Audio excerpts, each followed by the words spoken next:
Fashion तकवा से एगो शेर याद आ गया। तू ताकि दे तू तो हम मर जैती हतिया के फतिया से चर जैती काहे बिन दूर रहे दूर तनिकी छू दे तू तो हम तरी जैती। ऐसे तो फैशन को बहुत हम गीत बोले वाले दहेज पर सही कर तमाम बिंदुओं के हम छोले वाले गीत के माध्यम से एगो पिक्चर हमारा आई है मेरा पिया घर आया हो रहा।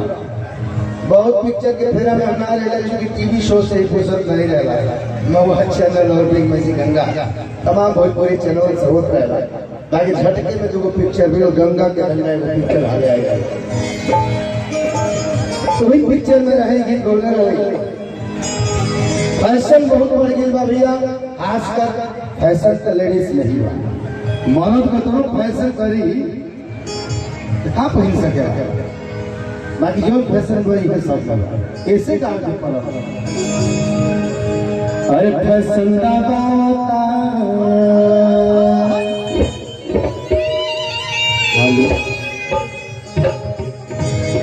1998 में एगो कैसेट कॉर्नर वाली टी सीरीज में गई हमने के सिकंदर भैया बहुत बड़ा बाहर के रहे थे सामने गेस्ट हाउस में वहाँ के दृश्य देखते नया गीत पैदा हुए तो हम बोली अरे छोरी के समीज पहिरे लगली कमीज पहिरे लगली कमीज पहिरे लगली कमीज तपन के ओढ़नी भोपन के ओढ़नी अमोचा कमाल हो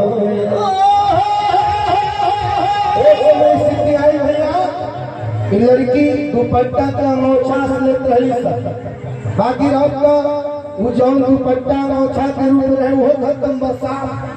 खाली से उतर गए तो सवाल पैदा हो गया कि दुपट्टा गई का ओढ़नी गई का हवा में धूप बुद्धि आ गई कि पैसा की कमी के चलते नहीं थे कि फैशन के दबाव का जवानी सवाल बस कर दिया अरे फैशन दबावता कि महंगी सतावता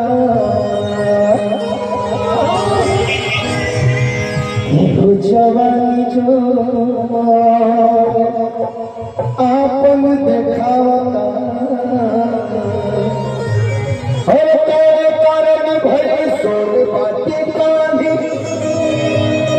तेरे कारण भई सोन बाती कांधी के बोलौला के कहवा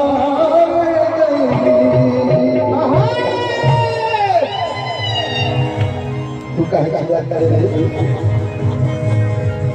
नहीं ठीक है चिल्ला के कहे अरे घूमता अरे घूमता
जमाना भगवान के शरण जमाना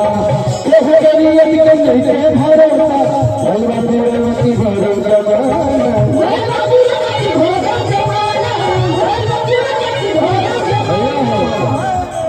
अरे कितने सही मगरम जमाना आगाते बदले बेसरम जमाना केहू के नियत के नहीं भरोसा भैया दुरमती भरम जमाना तब जब बतिया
जिंदगी के झूठे बिगड़ जाए जतरा बाल के पश्चिम के हवा बोलता हमरोई अनुभव के पता। जब गांव के घर की कोनो लड़की के पाँव बहुत चौकट से बाहर हो जाए घर की इज्जत नीलाम हो जाला ताकत पर रखा जाला अरे इहे वो बिरहा जो कुछ न बुझाना यही पे पैर चल गोरू चखाला अरे इहे वो बिरहा जो कुछ न बुझाला यही पे पैर चल गोरू इहे वो बिरहा जो कुछ न बुझाला यही पे पैर चल गोरू चखाला ए चल आला भागा के इथोरी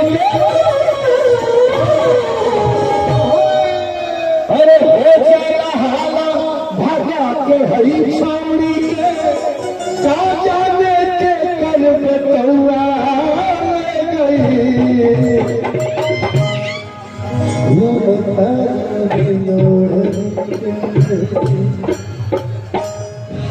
गई कि हाय हाय रे फैसल हाय हाय रे फैसल हाय हाय रे फैसल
के देश बैठे होंगे पूरा गड़िया झटकत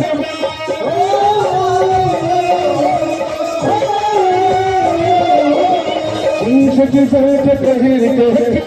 पहिर के पैरल छटकत आवे भाज के देश बैठे होंगे पूरा गड़िया झटकत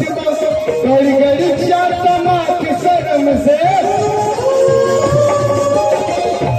हर गड़ी गड़ी जाता माथ शर्म से।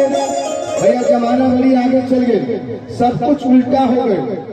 अब लड़कन के जो ड्रेस बा लड़की पहने लगली सब, लड़कन के भैया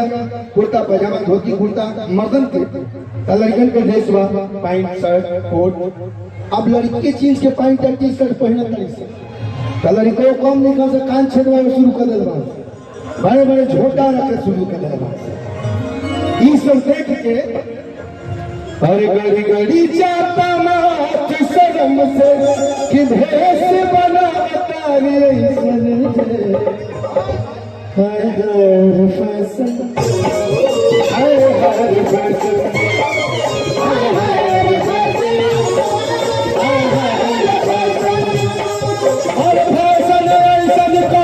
छोड़ू